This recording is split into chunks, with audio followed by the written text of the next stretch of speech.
श्री हनुमान बेनीवाल जी। धन्यवाद सभापति जी। आज सदन में भारत के संविधान की 75 वर्षों की गौरवशाली यात्रा पर चर्चा हो रही है। सभापति जी, सदन के साथी विद्वान सदस्यों ने पक्ष विपक्ष दोनों तरफ से, और खुशी की बात ये भी है कि 7 घंटे से अलग अलग विचार आए, उधर से भी आए, इधर से भी आए, और सारी बात खुल के आई।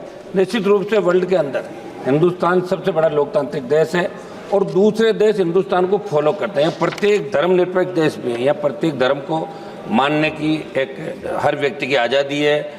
और जो संविधान ने हमें ताकत दी है, शायद वर्ल्ड के किसी देश में इतना ताकतवर संविधान कहीं का नहीं होगा कि लोकतांत्रिक मूल्यों की जो रखवाली हिंदुस्तान के अंदर होती है वो वर्ल्ड के किसी अन्य देशों में नहीं होती। उदाहरण के तौर पे हिंदुस्तान को लिया जाता है, वर्ल्ड का सबसे बड़ा देश भी। हमें गर्व है कि हम विश्व के सबसे बड़े लोकतांत्रिक देश में रहते हैं, जहाँ संविधान रूपी पवित्र ग्रंथ को सर्वोच्च आदर्श मानकर देश की रीति नीति बनती। सभापति महोदय, मैं 13 दिसंबर 2001 को हमारी संसद पर हुए आतंकी हमले में शहीद होने वाले सुरक्षा कर्मियों और कार्मिकों को नमन करता हूँ।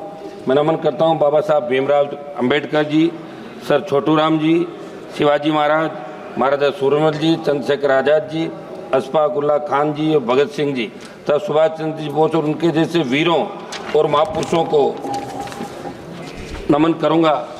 भगवान बिरसा मुंडा जी, सरदार उधम सिंह जी को और जलियांवाला बाग में शहादत देने वाले वीरों और राजस्थान के मानगढ़ में शहादत देने वाले मेरे वीर आदिवासियों को। महोदय, जिनकी वजह से देश आज़ाद हुआ, जिनकी वजह से आज़ाद भारत में संविधान अंगीकृत हो, उनका मान सम्मान करना हमारा परम कर्तव्य है। बाबा साहब अम्बेडकर जी ने कहा था कि संविधान मात्र कानूनी दस्तावेज नहीं है, ये हमारे जीवन का सारथी है और सामयिक आवश्यकताओं के अनुरूप है। सभापति महोदय, हिंदुस्तान में प्रत्येक नागरिक को वोट का अधिकार देने की पैरवी बाबा साहब ने करी। उस समय जब संविधान प्रारूप समिति के सामने मामला आया, जब अंग्रेजों के जाने के बाद, तभी बात चली थी कि वोट का अधिकार पढ़े लिखे लोगों को मिले या जमींदारों को मिले या दूसरों को मिले, उस जाति के लोगों को मिले। तब बाबा साहब ने इस बात को कहा, व्यापारी को मिले, तब कहा कि वोट का अधिकार प्रत्येक व्यक्ति को मिलना चाहिए जो हिंदुस्तान के अंदर पैदा हुआ और जिसने इस गुलामी के जंजीरों के अंदर जकड़न, चाहे अंग्रेजों का राज था, उससे पहले जो जितने भी काल आए जहाँ हिंदुस्तान का नागरिक गुलामी के अंदर सांसें ले रहा था, लेकिन प्रत्येक व्यक्ति को वोट का अधिकार मिले। बाबा साहब ने वोट का अधिकार प्रत्येक व्यक्ति को दिलाया, जिसकी बदौलत आज हम और आप सब इस पार्लियामेंट के अंदर बैठे हैं। मैं बाबा साहब ने कहा कि सदियों से गुलामी की जंजीरों में जकड़े प्रत्येक व्यक्ति को वोट का अधिकार मिले तो अपने मनमाफिक सरकार का वो चुनाव कर सके। सभापति महोदय, संसद हमले की बरसी मनाई जा रही है। 13 दिसंबर 2001 को जो संसद पे आतंकी हमला हुआ, सबसे पहली शहादत राजस्थान के बेटे जगदीश यादव, जेपी यादव ने दी। राजस्थान में सीकर से अलग होकर बने नीम का थाना के रहने वाले जेपी यादव आतंकियों से शेर की तरह लड़कर वीर गति को प्राप्त हुए। सभापति महोदय, 26 नवंबर 1949 को हम भारत के लोगों ने स्वतंत्र भारत के संविधान को अंगीकृत, अधिनियमित और आत्मसमर्पित करने का संकल्प लिया था। संविधान की इस गौरवमय यात्रा को आगे बढ़ते बढ़ते जब हम देखते हैं तो नजर आता है कि देश के किसी न किसी कोने के अंदर हमारे दलित भाई, पिछड़ा भाई, हमारा आदिवासी भाई समानता के अधिकार को हासिल करने को जूझ रहा है।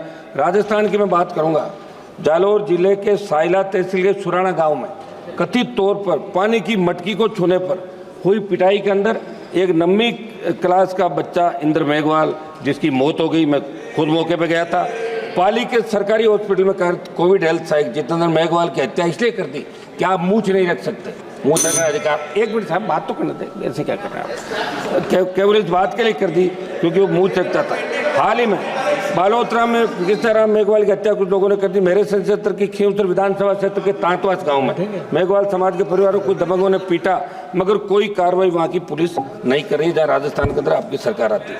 मैं मांग करूँगा कि आज़ादी के 75 साल बाद दलितों को, पिछड़ों को, सबको उनका हक और अधिकार मिले और जो कानून है उसके दायरे के अंदर प्रत्येक व्यक्ति को न्याय कैसे मिले, ये आप लोग इसके अंदर कराएं।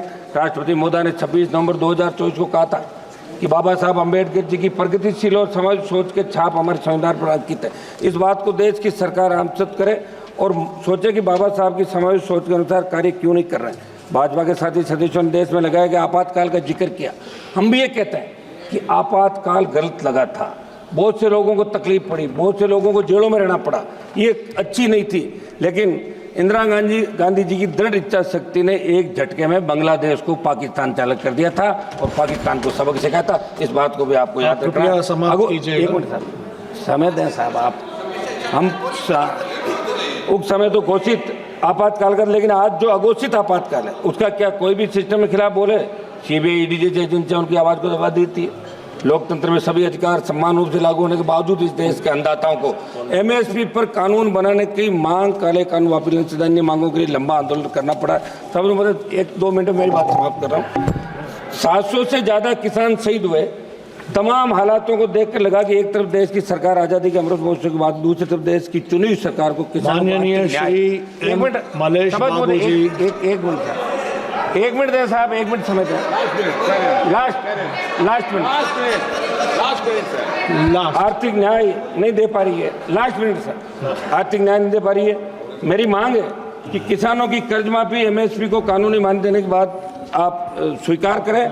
और जो आंदोलन अभी बॉर्डर पे चल रहा है, शंभू बॉर्डर, दूसरे बॉर्डर पे, किसानों से आप बात करें, वार्ता करें। संविधान में सहमति और एमएसपी दोनों को एक समान मूल्य के रूप में देखा गया, लेकिन आज क्या हालात? कोई भी सांसद, कोई नेता, कोई भी व्यक्ति सरकार के निर्णय से असहमति व्यक्त करता है तो उसे दुश्मन की नज़र से देखा जाता है। ये ठीक नहीं है। सभापति जी, मैं अंतिम कंक्लूड कर रहा हूँ। एक मिनट मेरा समय सर। मणिपुर देश का राज्य है। हमारे भाई साथियों ने मणिपुर का हालात विस्तार से बात की। पूछना चाहूंगा कि संविधान कानून होने के बावजूद मणिपुर में हालात में कब सुधार होगा? संविधान समानता की बात। माननीय श्री एम मलेश बाबू जी, ऑनरेबल